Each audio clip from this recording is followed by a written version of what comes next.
This episode of SWIMFANS contains discussion of sexual violence.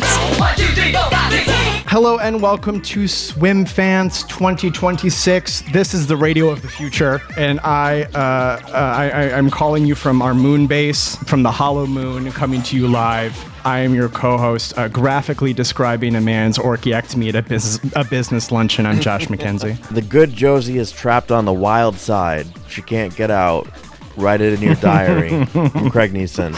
I'm professional bimbo Jennifer Hawking. This week, for the first episode of 2026, we are talking 1995 Donald Cammell movie, Wild Side.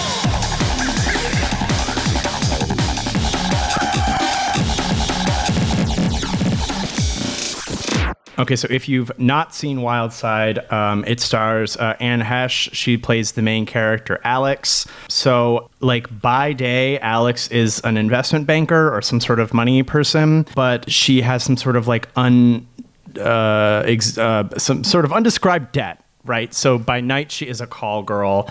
And her most frequent client is a man named Bruno, who's played by Christopher Walken. They get together often, but Bruno, he's a big money guy, so he's a little bit paranoid that there's a mole in his circle. So he sends his driver, Tony, to investigate her to see if Alex is the leak that he imagines that there is inside his organization. Tony follows Alex home. She tries to get away from him, but he follows her home, and he rapes her at her house. After he does this, he reveals to her that he is the leak. He's the undercover cop who's investigating Bruno.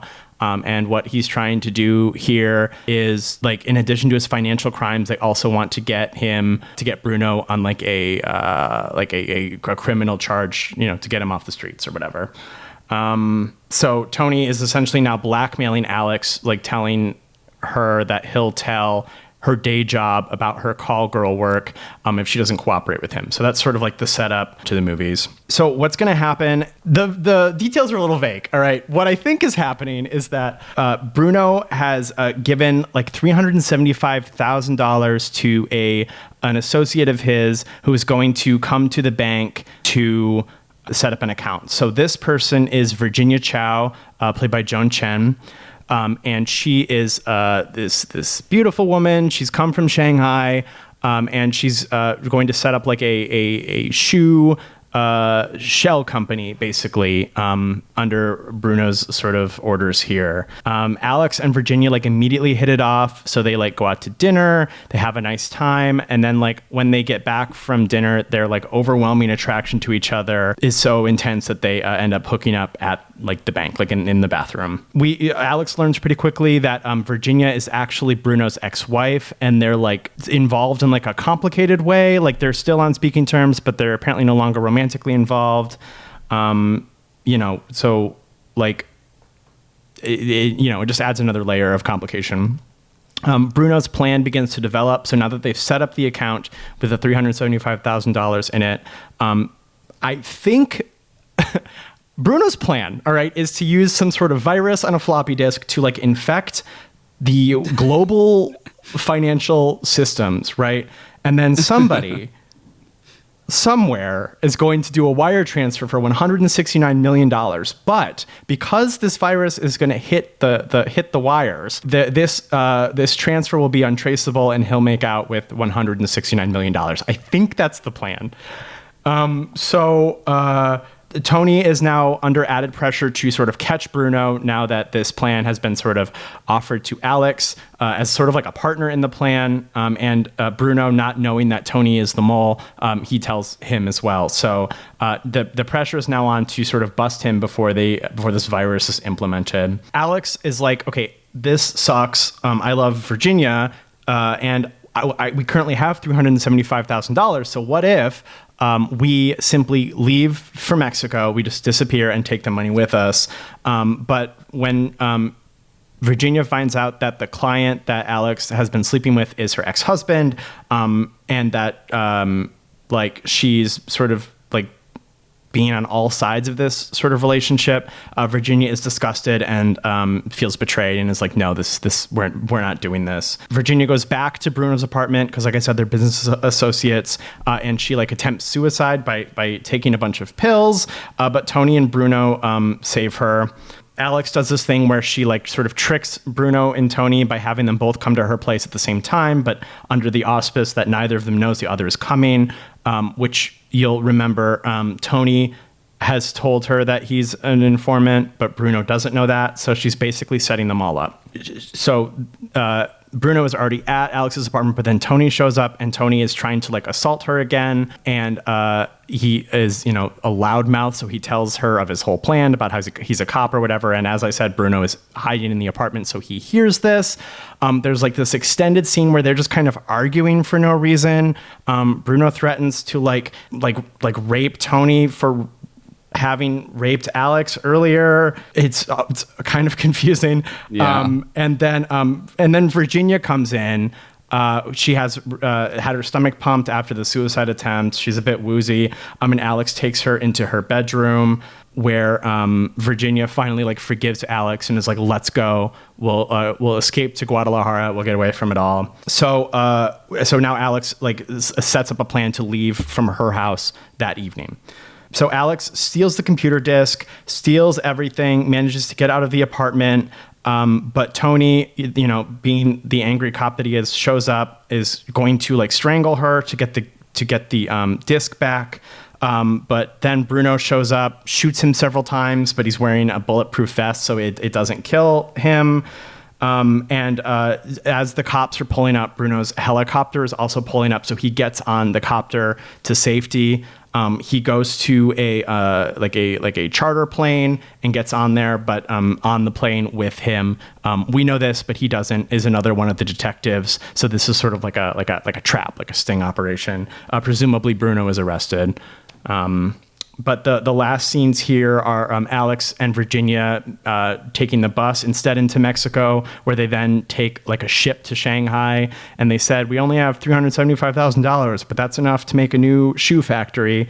And they're going to begin their life together. What did we think about Wildside? I'm telling my kids that this is Thelma and Louise. Yeah, no, this is it's a fucking mess. I think there's sorry, I want to speak first of the quality that seems to this film only exists in, which is to say it's a scan of the film, of course, but there's a horizontal shake. So it was making me crazy. So I'll admit I was watching this in a moving train and did not notice. Oh, well, yeah, that'll do it. Because we're jostling from side to side every 3 or 4 seconds here. It was a little maddening at first, and then I was like, and then my brain decided to cope.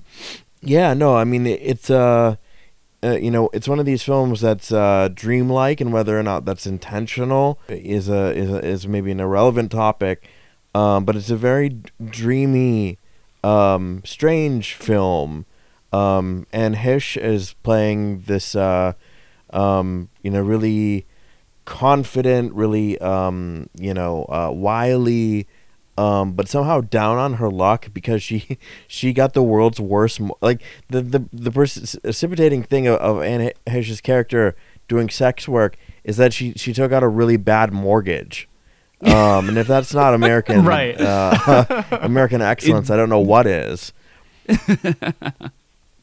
Yeah, so this whole caper is strange, right? They cast Christopher Walken as, essentially he's like, in any other film he's the drug dealer. He's constantly wearing like a silk onesie. He's on the phone, just saying numbers. It's like Michael Douglas calling his money in that that one fucking A Perfect Murder. A Perfect Murder, where he just gets on the phone and he calls his money. And of course, in casting Christopher Walken, he gets really nutty with it. I think they probably just said, "Go for it, guy." So he's wearing. He's wearing Mia Wallace. He's wearing the Pulp Fiction wig. The black bob.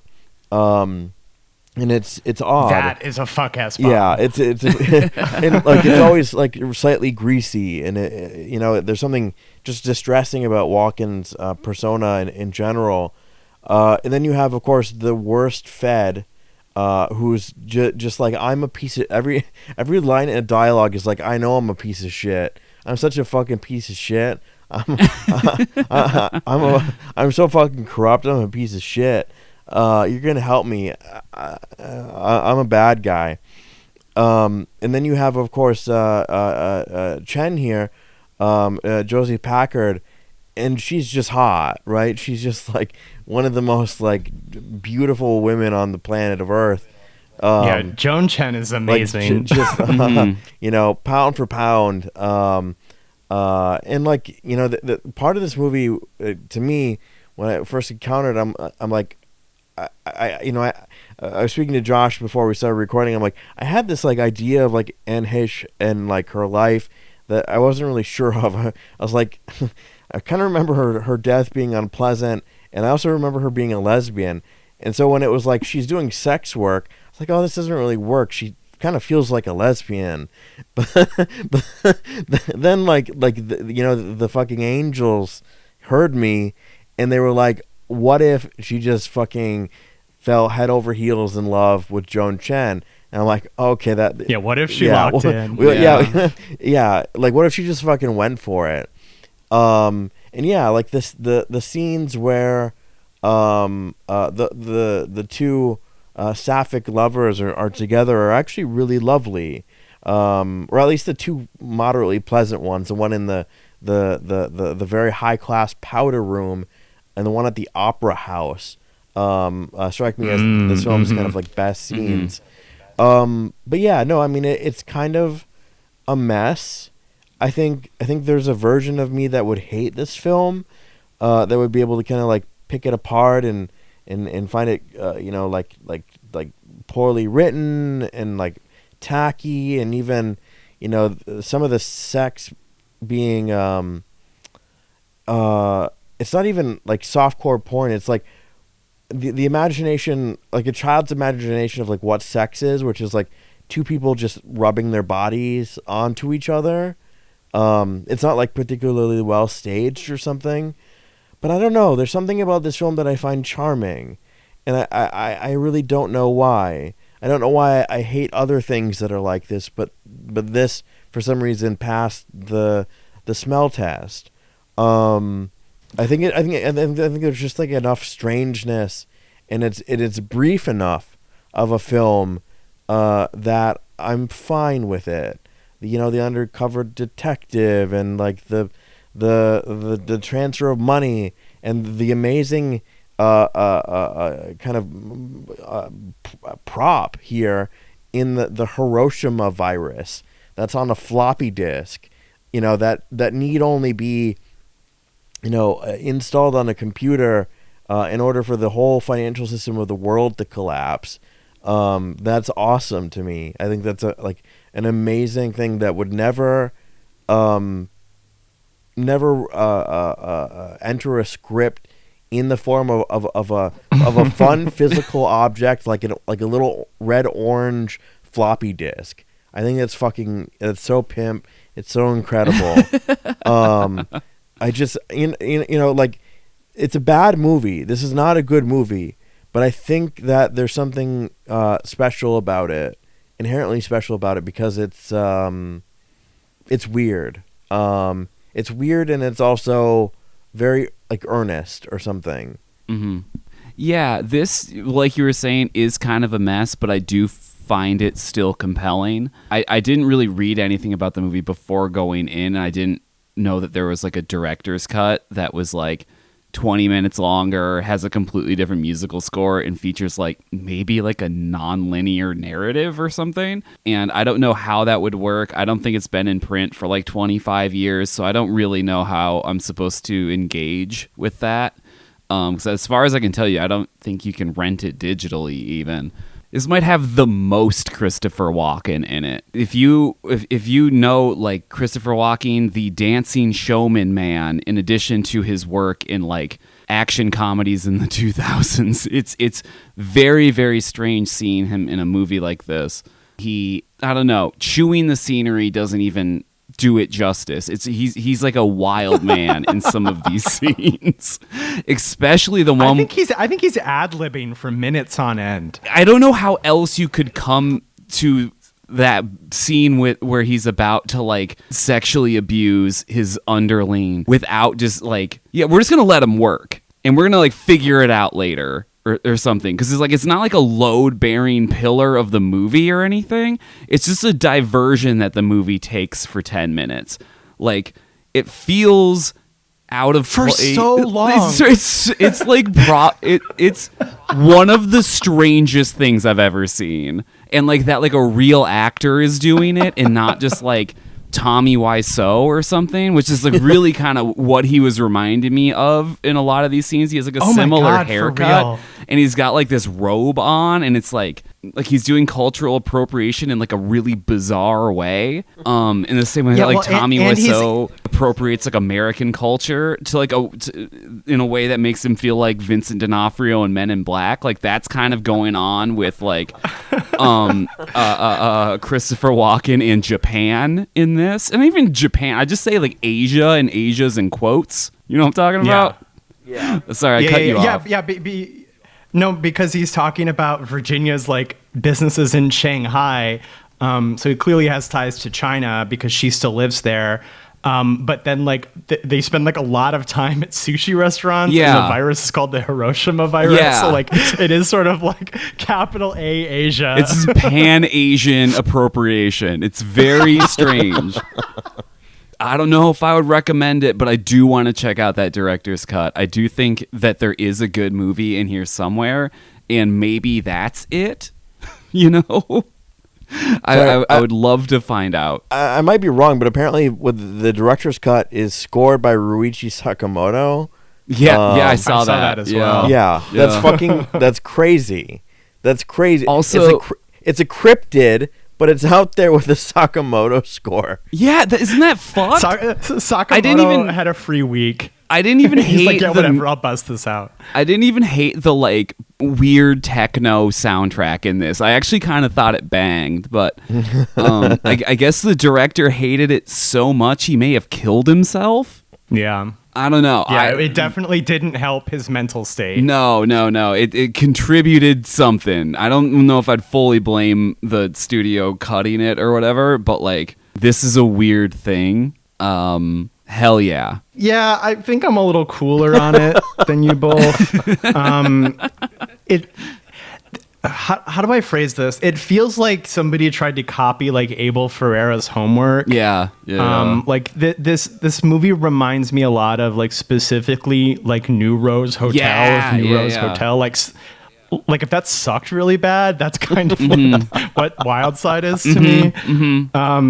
There is some things that like work in the movie. Like I think it's fun that they sort of have fun with Alex's wardrobe when she goes out to do the call girl stuff. I love having like a different wig for every client. I think it's very amusing. Again, Joan Chen absolutely eats up every single scene she's in. You can't take your eyes off of her. She's probably my favorite part of the movie. But this movie's just like so fucking weird all the time, and not in a way that I find like aesthetically fun or like narratively interesting. It's just like shaggy and strange. And I do think a lot of that, right, is because this is the version that we watched is like this sort of like recut one that's supposedly cut like linearly as opposed to the original vision of the movie. I don't know if that movie would be better. But like this one, it's just like it's like strange and not in a way I find aesthetically interesting. Yeah, I mean the performances are off the wall. I'll say that much. The guy who's playing Tony is just like a baboon like on screen, just fucking yelling incoherently every time he's on camera. I love Alex's like gay best friend who shows up 4 times in the movie. I don't even know why that guy exists. No, certainly had to be part of a cut subplot. Like, there's Yeah. no reason Right. for this character to exist. He even gets a name and he just like phases away. Right, and he just appears too. Like he'll just be in the house, or like he's suddenly part of the plot to go to Mexico because he's riding his dirt bike down the fucking beach or whatever. You know, like it's weird. He just appears. Oh, there's like one scene where he's used for Anne Heche to explain why she has a shitty mortgage, and then every appearance of him after that is complete. You could cut him out completely. Yeah, because there's like a 1 minute scene where like Tony, who is already Alex's rapist, is like in the house where she meets. Where he and Lyle, which is my favorite. People haven't been named Lyle since the year 1994. The government retired that name. You can no longer be called Lyle. But like, so they like her rapist and then her like gay best friend show up, and it's like because like I don't know why that scene is there. Like he's already her like victimizer. And then there's like, they have like this sort of like standoff, like these are the 2 men in her life. And I'm like, why is this scene in the movie? Cut this out of the movie. I don't understand. These aren't her guys. It's not what's happening here. Yeah, I don't know. Like, I do think some of the scenes are nice. Like, I do think the scenes where Alex and Virginia are together are nice. Like, I like the bathroom scene is top 3. That like sort of a like non-narrative scene where they're just like in like some like beautifully white bed together is nice. Yeah. And then like, yeah, the opera, the backstage at the opera hookup is nice. They have a lot of chemistry together. So I think that is really effective. Yeah, and then there's just like so much that's like shaggy and not in a way that like, because, you know, I don't think that New Rose Hotel is a particularly engaging movie, but like Ferrera's like cooking so hard that like I kind of don't care. Like even if the plot drags, like I get to see like a cool 90s piece of technology on screen. Like there's like a visceral enjoyment to it. And as much as I do love the orange floppy disk with like the money virus on it, it's just not like enough. Like it's not like hackersy enough to really like make that work. Yeah, I don't know. So for the most part, it was a miss overall. But what I do love calling a shoe factory foot fetish. That's so awesome. That's so fucking cool. That's like if I changed my Twitter account to like Dick Sucker. That's so good. Changing your Twitter name to Orc Swallower. Literally, like just disposing of all subtlety. Yeah, true. It's Lindsay Bluth wearing the sequin slut shirt for sure. The really like there's a number of things that are. Yeah, I think that one of the things that stands out in particular, of course, I mean this movie. You know, I think we'll probably need Robot Lady because like Anne Heche's character is brutally raped. And we get to see like almost all of it. It's actually really upsetting. You know, like there's a whole lead up. Like there's a whole kind of like yarn that gets unraveled that eventually you know, leads to her being cornered by this freak fucking Fed piece of shit. And you know, like it's playing with these really heavy things. Like, you know, another thing is Josie Packard is really upset at a certain point, and is you know, of course, fucking millionaire 13% world's greatest money launderer is in a hotel room that like looks like, you know, like an unused Inland Empire set. Like it's like it's like puke green. It's round in places and then it's like square in places. It's like deeply upsetting. But you know, Josie goes into the bathroom completely upset that her husband or you know, her boyfriend's been having sex with her new love, and that her new love has been having sex with her husband, and she just swallows a bunch of pills, and for some reason the bathroom that she's just locked behind her opens up into another room that she locks behind her, that she's now collapsed in, but she's unlocked the bathroom door.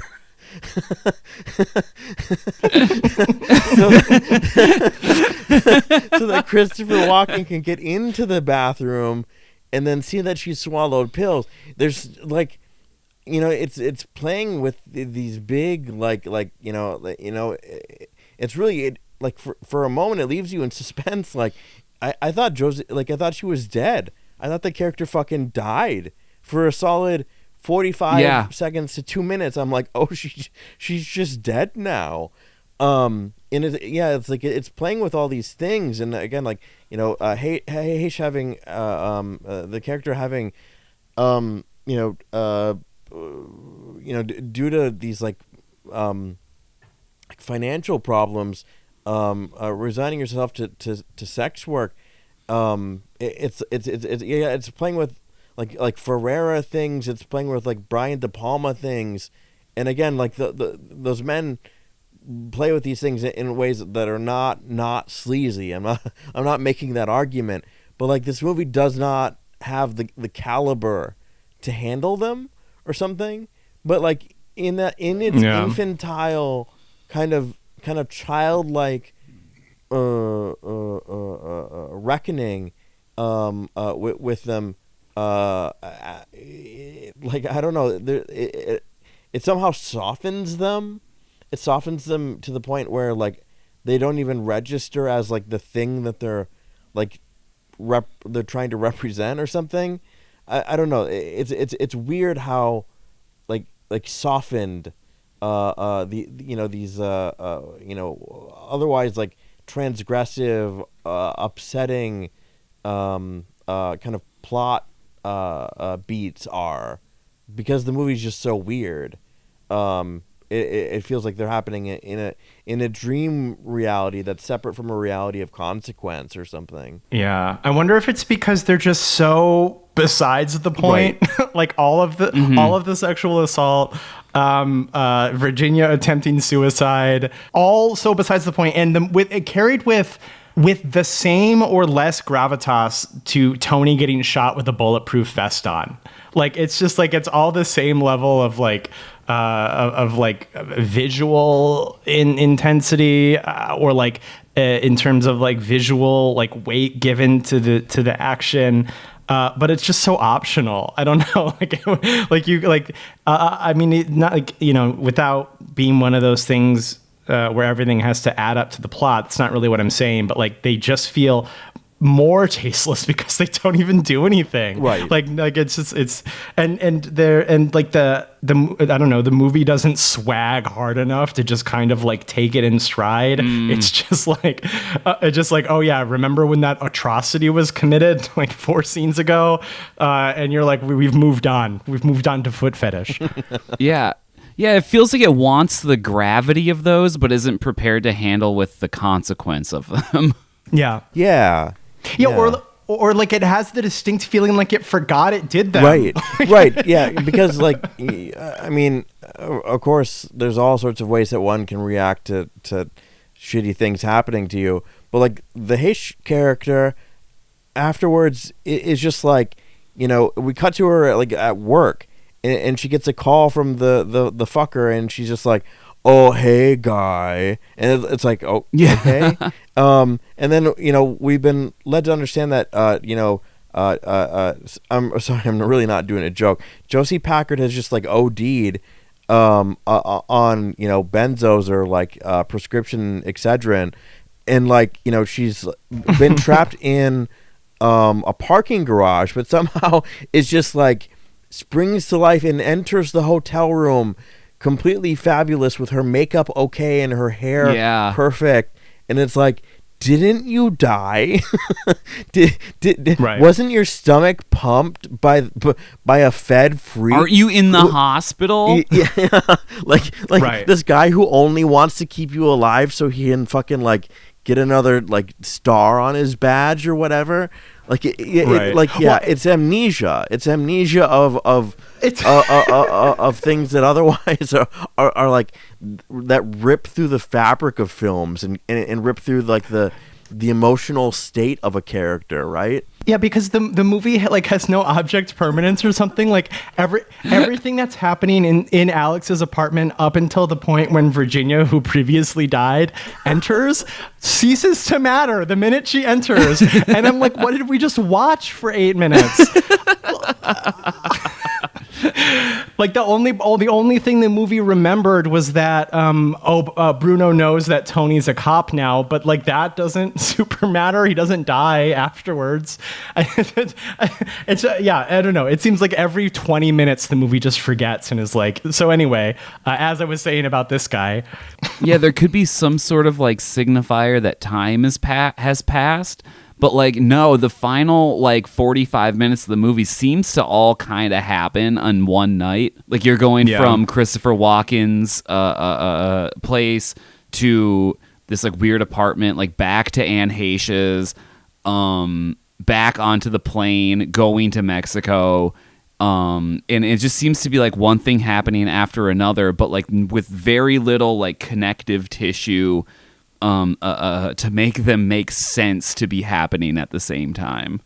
Well, and I'm willing to like, hold these lines at the same time that this movie is like cut weird, right? Like this is not the way the movie was intended to be seen. I'm not sure it could be better though. Like if this was told non-linearly, I would expect at least a more refined sense of aesthetics to sort of carry that. So you're getting this sort of sensory experience alongside of a non-linear narrative. And if I'm being so generous, I don't know that the movie has the moxie for that. Like just visually and sonically speaking, I don't know if it's got that dog in it. So while I'm willing to say that possibly this isn't obviously the way this movie was meant to be shown to us, I struggle to believe that there was a better movie. And personally, just me, I struggle to believe there was a better filmic experience in here. And that's okay. That's okay. I want to believe. Because it feels like, like the show 24, where it's like a different crazy thing has to happen every hour, and it's completely unbelievable that it would all happen in one day like this. That's kind of what I'm getting at the end of it. Like the situations therein are too dire to link together without one just like careening the story off into a different direction, which it doesn't do.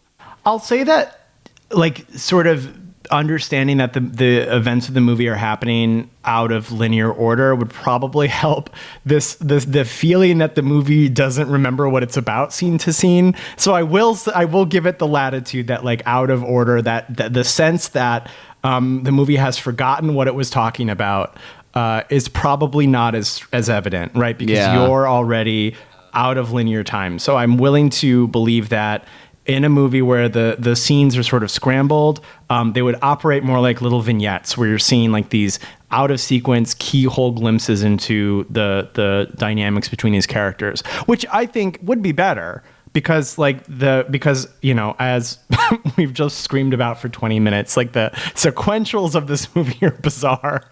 So that could help. But like when I think of like all of the great like movies that are a bit more experimental with like time and the movement of time, I definitely usually think of a more appealing looking movie than this. But that's just my personal taste.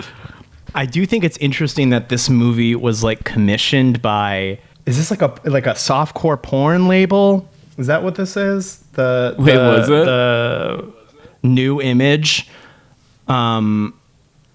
I can't be sure it was softcore porn, but I think it was like B movies or something, or like low budget movies. And they commissioned Wildside to like give them prestige. Like this was supposed to be like an art film to give like a little prestige to the label. And then I think it's interesting that they didn't let them make it the way that they wanted them to. Yeah, I mean that makes sense because there's moments of writing here that are strange. I think kind of on purpose. When they go to lunch together, Chen and Heish, Joan's character describes falling in love for the first time to a bullfighter. That bullfighter who she fell in love with on a class trip. I guess immediately thereafter, upon marriage or something, was castrated by a bull. And it's just and she's like, yeah, I was caring for him, and then first the one testicle or one ball dropped, and then the other dropped, and it's like, all right, paging Dr. Freud, this idea of the beautiful masculine image that she fell in love with has been castrated, and she hasn't found that image again until the encounter with this banker. It's just there's a lot of little. I can see if I were a porn studio and I commissioned this, I'd be a little pissed, I think. But if I were an art film audience, I would also be a little pissed. And if I were a normie, I would also be a little pissed. There's no, I think, there's no country for whatever the fuck this is. I think that's something that I find compelling about its existence as well. Is that these are not insignificant actors, and I think the even though everyone's playing this extremely hammed up. Oh, okay, Joan Chen is actually acting, but everyone else is playing this just hammed up, eccentric, insane version of a human being. There's pull to this. I feel like people would at least see this movie on VHS if it came out, right? It's just it doesn't square neatly into a niche or something. A crime a person wouldn't be particularly excited by this either, because it's flat in a way. The crime that's talked about never actually even happens. The crime doer, we don't even get to see the jouissance, the joy of doing a crime. He's just on the phone rattling off numbers. It doesn't do any of the things that it's trying to do very well. And that's and here I am saying that I like the film, and I guess I'm concerned and confused as to why I kind of like the film. But it doesn't sit, it doesn't square, and it doesn't play nice. And I guess that maybe is consequential, or is exactly because of studio meddling. But it doesn't really sound like the director's cut makes a lot more sense either. I don't know why a movie like this would need flashbacks, but again, I haven't seen the fucking thing, so I'm not going to judge it from here. Yeah, it's just an odd little artifact, and the softcore pornness is just is torpedoed by everything else, and then everything else is torpedoed by everything else. I don't know. It's fascinating. Maybe you're onto something. Maybe my aesthetic issue with the movie is that it doesn't, like you're saying, there's so much that the movie is alluding to, because when the movie is the most successful is when the two women are having sex. Those are the scenes that are the fully best. Agree. But you're right that the movie also wants to be about crime and intrigue, particularly cybercrime. It has these allusions to sort of reveling in like the seediness of Alex's lifestyle, even though the movie like sort of eschews being about that. Even though we do spend like, this movie's 90 minutes long, and there was so much of her like life at the beginning that is just like her like attacking Christopher Walken in a hotel room. And it doesn't matter. I'm not going to go into it. But like this movie like is interested in things, but like it doesn't do them on screen. Instead, you just get baffling scenes of people yelling at each other in various hotel rooms. And that's what's actually the movie. But if it had gotten a little more excited about the crime, the jouissance of the crime, if it had gotten a little more excited about like the cyber crime stuff, that could have been fun. Maybe the aesthetic problem is that like what we end up focusing on is people being weird to each other in rooms, and that's kind of most of the movie. Yeah, like you were comparing it to New Rose Hotel earlier, and like New Rose Hotel is also a bunch of people talking in rooms, like fairly nondescript rooms, but it has this sort of like futurism aspect to it, like a real futurism aspect to it. There's this sort of like kind of like a digital nomad thing going on, where it's like these people that just sort of exist in these hotel rooms and like in these like transient spaces, and operate their little crimes through in like the cracks of like this corporate aesthetic. And that's like something. That's like something like Yeah, that's a vision. You have Gibson there to help you through a lot of that. This is like Anne Heche's place is like objectively nice, but there's not really character to it, and there's no real motive. I don't feel her motivation to keep it enough that she has to do sex work, and then Christopher Walken is in all these pale rooms that don't really do much for me. You know, there's no like using the aesthetic of this like undefined Pan-Asianism to like reach a conclusion. You know, it's just sort of there. It's just sort of like blah. You know, it's not. Yeah. It's not working or something. Yeah, absolutely. Because like New Rose Hotel is also kind of boring. I like that movie, but yeah. Yeah, I love that movie. I've seen it twice. But like it is visually interesting enough to keep you locked in the whole time. Like it has enough visual interest and like aesthetic appeal that like it really doesn't matter that like half the characters die off screen when like a virus comes. It happens in Algeria or wherever they are. The vibes are so immaculate that it doesn't matter. But this movie, unfortunately, does not have the same gas visually, anyway. Because when it does invest in that, in the sex scenes, I think it's kind of onto something. So yeah, Opera House. That's the proof. Yeah. There's like a line in the movie where it's like, I think it's the first time she's fucking Christopher Walken, and he's like, "No, I just want you to fuck me and tell me I have a big dick or whatever." And she's like, "No, you have to like make it like exciting. You have to like put passion into the sex scenes." And I'm watching it and I'm like, "Yeah, I agree. Let's see it."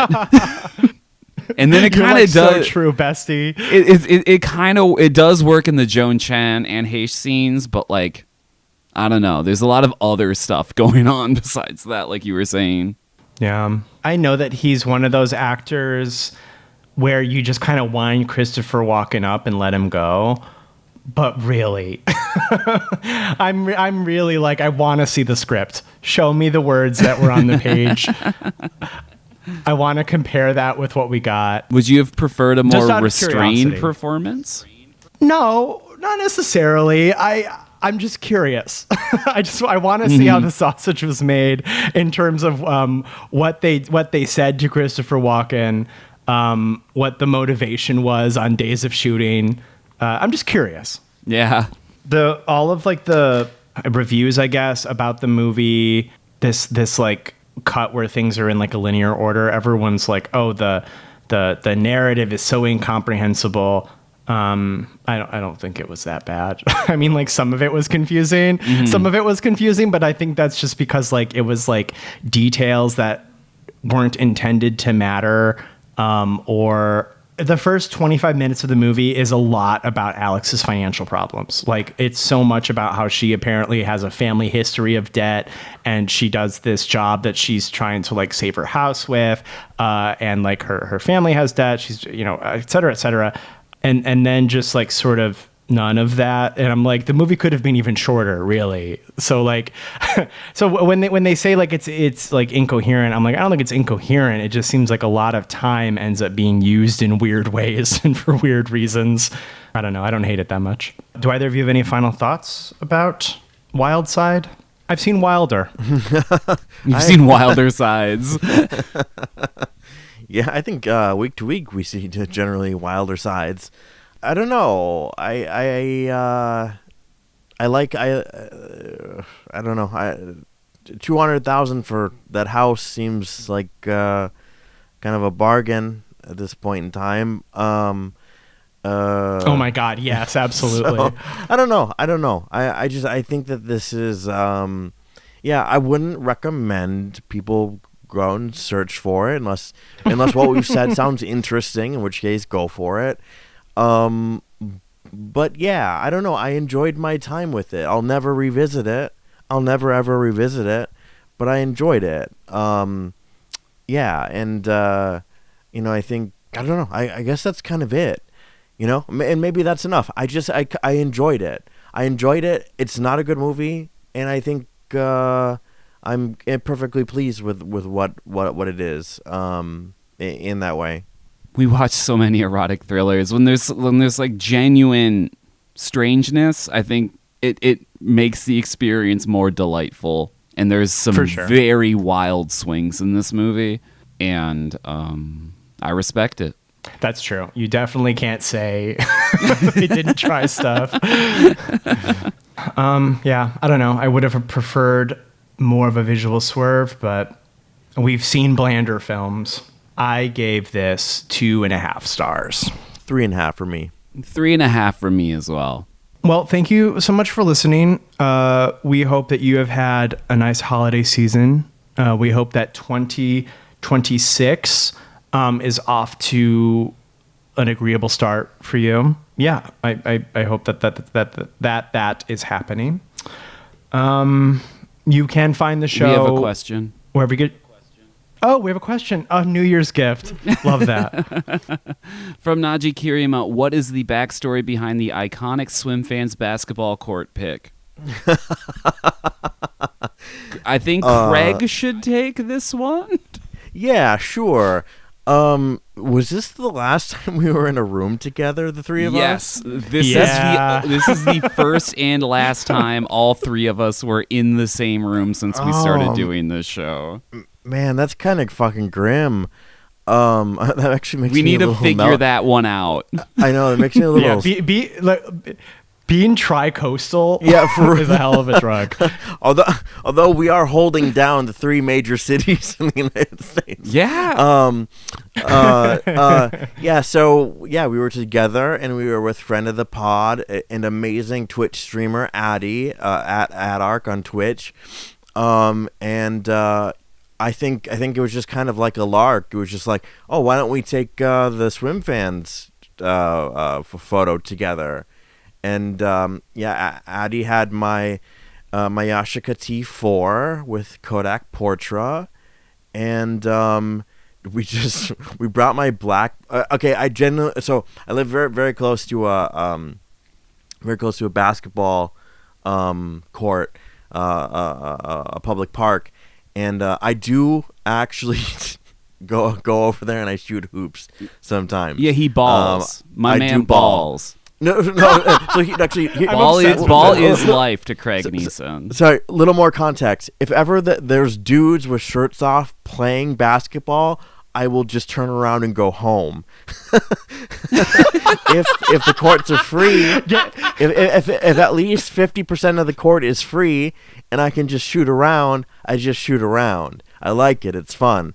Yeah. But yeah, we did it a couple times together. Yeah, exactly. Yeah, and what would you do if an agreeable jock had asked you to shoot hoops? Okay, with to shoot hoops, just hang out and shoot hoops with. completely. To play against other people, fucking no. Fucking, I'm so fucking out of there. You know, to me, every idea of playing basketball in public is like the basketball scene in American History X. You know, like it's not good. You know, like it's really awful. But yeah, so we went, and this was completely dark. And it was before they renovated the park, and actually they made it much more lovely. And it was completely dark, just black, and you know, there's no lights in the court, and we were just, Addy just fired off like fucking 36 exposures, and you know, that was my pick of the litter. Was the one that you see every day. That's the story. Before that, it was just a red background, white Mariah Carey font text. It was way more boring. I'm basically the wrong gender in the photo now, so we have to take another one. Oh, we that's all true. Can meet up again. That would be amazing. We can just recreate that shot. I'm fine with it. Or we can find a swimming pool or something, and we all get in fully clothed or whatever. We recreate the Wild Things cover. Oh my God! Yeah. What I'll say that I love about the photo, even though it is, you pre-transition, I do think that it captures our individual energies on the podcast quite well. It does, yeah. You like the way it's catching my eyes. I'm like a fucking cryptid, you know, or like for some reason every camera that's trained on me, like I get rendered like I'm in a fucking trail cam, like regardless of like what the camera is. Which I think I find nice. Yeah, Josh is voguing. Josh is looking fab. Jennifer in those fucking incredible red shoes that you had at the time. Iconic red those, shoes. like, iconic the classics. Oh man, shit! We gotta make a new one. I'm looking at it now. Craig, are you wearing gloves? Oh yeah. That would have been. So I don't know what happened. I wish I still had them. Those were my nice fingerless leather gloves. I need those back. You could punch deck. Yeah, you'll have to get those back. You'll have to get those back when we retake the photo. Yeah.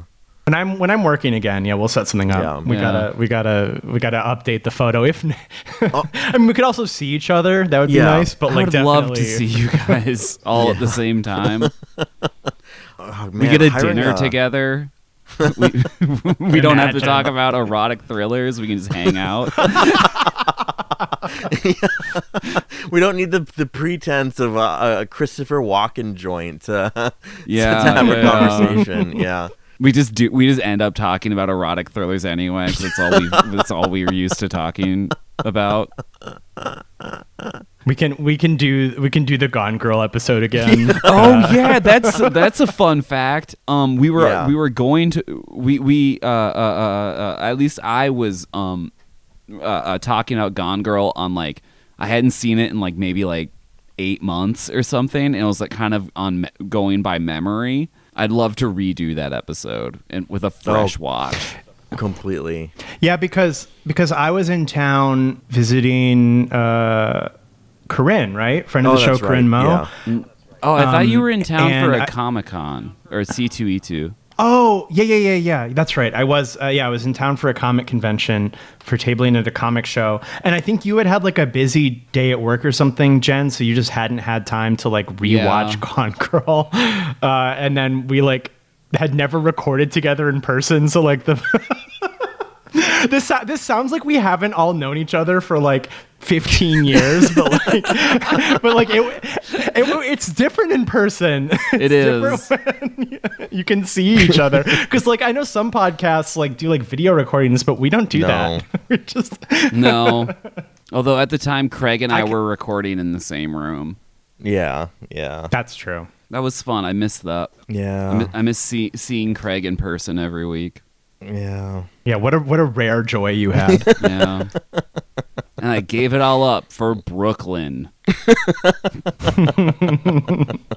Thank you for the question, Najikirima. Banger as yes, always. if you want to ask a question, it can be about us, but it can also be about movies that we've talked about or that you think we should talk about. If you want to ask such questions, you can do so by sending us an email. So that's swimfanspodcast@gmail.com, or you can ask questions, I believe, on the Spotify episodes, or you can shoot us an Instagram DM. Any of those will get to us. So yeah, we love answering questions and interacting with you. So that's your New Year's resolution. You can find the show wherever you get your podcasts. So that is Apple Podcasts, Spotify, YouTube. Wherever you're listening, please rate, please review, please subscribe. Please tell a friend. Please do all of that fun stuff. If you guys want to leave a review, I would love that. Only if it's nice. Okay. If you're mean, don't leave a review. But if you're nice, it's been a little while. If you wanted to leave a review, I would really appreciate it. Just speaking for myself here, I would like to see a review. So if you're so inclined, that'd be great. We have a Patreon as well. So that is patreon.com/swimfans. For as low as $1 a month, you can get access to all of the back catalog of Patreon stuff. We do stuff that isn't necessarily what we do on the main show. So like if you want to uncover that, learn about that, experience that, you can do that there. And you can find the show on all the social medias, Blue Sky, Instagram, Letterboxd, user SwimFansPod. I am on all those same spots, user Amons, AMONNS. I watched Safe, the Todd Haynes movie, last night. I did a double feature, in fact, of Wild Side and Safe. Movies of equal quality, I'm sure. For no reason other than I'm like, wow, I've really been meaning to watch this movie, and I was abandoned by my boyfriend so he could play video games. So while I was single anyway, I thought, why not watch a movie that'll make you feel good? Really good. I liked it. I don't know if I liked it quite as much as some of like the swim fans, the inner circle who have seen the movie. But I did enjoy it. Julianne Moore's crazy in that movie. This is stupid. The corner where she goes to get her dry cleaning done, the one where she like passes out in, that is the corner of Riverside and Laurel Canyon. That's very close to my house. That's not a dox. You will not find me if you go there. But I do not work at donut time. You will not be able to find me at donut time. I wonder if you could do like Geo Rainbolt to the Swim Fans cover art and find where Craig lives. Don't do that. Oh fuck, that'd be incredible. He just drops the fucking. It's probably too dark. Yeah. Nice. But that strip mall where the dry cleaners is, that like corner is now like a Starbucks. So I know where that strip mall is. But I like the movie. Safe is pretty cool. Jen. You can follow me on Blue Sky, diatron5.swimfanspod.com. I'm on Letterboxd Diatron. I visited friend of the pod Voop over this week, and we watched a bunch of movies, but the highlight was definitely we were looking for like Christmas horror movies to watch, and we watched a movie from 1980 called Christmas Evil. It's about like a mentally unwell man who loves Christmas so much that he starts acting like Santa Claus and is like weirdly perverse about it and like starts to kill people. But it's crazy because his journey to like become Santa Claus is basically exactly the transgender experience. You see him have fascinating body euphoria, body dysmorphia. You like literally there's a scene where he first glues the beard onto his face and he looks in the mirror and he's like about to cry and he keeps saying, I'm me. And I'm like, holy fucking shit, I did that 2 days ago. Like that is crazy to see this exact feeling sublimated into a Christmas horror film. It actually ends up being more like a Taxi Driver style character study than it is like a Silent Night, Deadly Night. But it's so crazy. There's like a scene where he's trying to enter a house through a chimney and his body doesn't fit and he starts freaking out, and I'm like, yeah, bitch, fucking, trying that shit on and it's not really fitting right. Yeah, girl. Yeah, bitch. He's like patting his thighs to make himself look more jolly. Like, it's fucking crazy.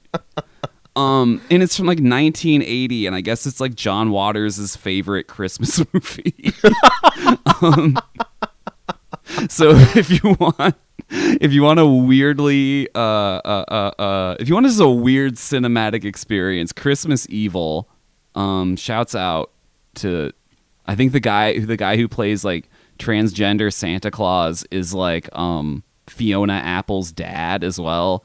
So a lot of weird energy coming off of that thing. Yeah, Craig. You can find me at Craig Neeson on Instagram and Letterboxd, craigneeson.com. Somewhat originally and definitely not related to anyone, and just like, part of my own personal journey. I saw Todd Haynes' Safe for the first time, and fuck, I thought it killed. I thought on a personal level, the kind of like wondering like why have I been stricken with the maladies that I've been stricken with over the course of my life, or the kind of allure of a closed community with answers, or being disbelieved or believed, or identifying causes which very well might be the case, but like somehow perversely are not. It's of course, like the easy read is the AIDS read, which I think is probably what Haynes was going for. But there's something so I hate this word, and timely about Safe, like we're not post COVID because COVID's still happening, but like in a time of like malady and physical calamity, where the causality is increasingly like uncertain. Like every time someone dies of a heart attack these days, or like a heart or a pulmonary related issue, people are like, it's either because they got vaccinated for COVID, or because they had the lingering effects of COVID, the Right. long COVID. I'm inclined to agree with the latter. I'm not inclined to agree with the former, but I'm not really certain about even the thing that I find that I'm inclined about. It's a really fucking powerful film, and Julianne Moore killed it. And I can't believe the one time that I was in a sushi restaurant with Julianne Moore, I wanted to say, hey, I loved it when you died in Children of Men, instead of, hey, I loved it when you carried Safe on your fucking shoulders. 5 out of 5. Thanks, Julian.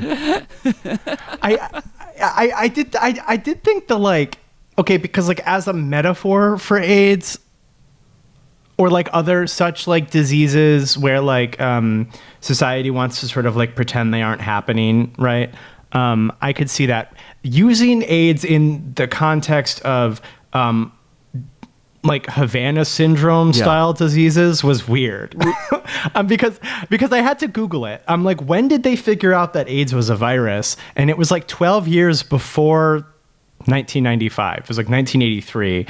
And so it was just, I'm like, oh, we know why AIDS is happening. Like you get a bug. There's bugs. It's bugs. That's why it's happening. But I'm not like sin thoughts in the movie. It's just like the inclusion of AIDS doesn't seem to like, because for me, I thought that Safe was about I don't know, like being like allergic to society, essentially, like being so disaffected that it begins to like happen physically to you. And so like to add AIDS to that just was strange. Like I didn't really know what to do with that. Interesting. Is that me? Is that no. crazy? No, I totally get it. I just like in my mind we were positioned Julianne Moore was positioned much in the way that like a homosexual man before the understanding of AIDS as a virus, and it spread. Like she's positioned, in this, on the kind of tip of the millennium, before there was language to grasp exactly what the fuck was happening to her, and why it seemed like it was an inevitable death sentence, why you had to go visit the death igloo eventually. Well, and like it makes sense why there's that scene where that incredible final scene to the movie where she's looking at herself in the mirror and saying that I love you, I really love you, which would be so real. So like I said, the movie as a metaphor for AIDS, I think makes sense. Yeah. But like using AIDS as like, and it's not just AIDS. If you had said like tuberculosis, like it's like, oh, you have environmental sensitivity disorder alongside like being allergic to bad vibes and also tuberculosis, I would have the same problem. We're like, well, that one we know what it is. Right. We know it's like a bug. So it's just I don't know. It's fine. It's a good movie. I think I thought it would be like a little like, I don't want to say meaner spirited, but like I think the first half of the movie like is sort of cutting, like about how like empty Moore's life is and how like banal society is. I think I was expecting something more like Happiness, where like it's got a lot more of like a cutting edge to it. So I was a little thrown off when it was a lot more, I guess, like generous and open. Yeah. Like I was like, oh, this is kind of easy. You get to punch at the incredibly affluent, gender rolled, I'm a homemaker thing, and then the movie just is like, no, wait, that you haven't even seen. Yeah, we're being so for real. This is. I'm at 10% of my fucking power right now, and it just fucking scatters. Like the reaction that I had to the film opening up to that kind of that really expansive tone, this really amorphous thing, like almost to the point of formlessness. I was just like, holy fuck. Oh man. Yeah, it does sort of like lose not in a bad way. I like the movie, to be clear, again, to repeat this, but like the movie does sort of like get less structured in like the last act, which I think is sort of an interesting. Yeah, the movie just like vaporizes, and it's like, I haven't come across like a 5 out of 5 banger in quite some time, and I'm just like, I'm totally in love. And I like May December, I like Carol, but they didn't fucking just rip my fucking spine out Mortal Kombat style, Yeah. Also, you're Lester, correct? Oh my That's God. you. Yeah. Oh yeah, I'm just prancing around. Yeah, I'm allergic to everything, and I'm prancing like a deer in the distance. You never see a close up of me. Like a haunting deer, always a little closer than you'd like it to be.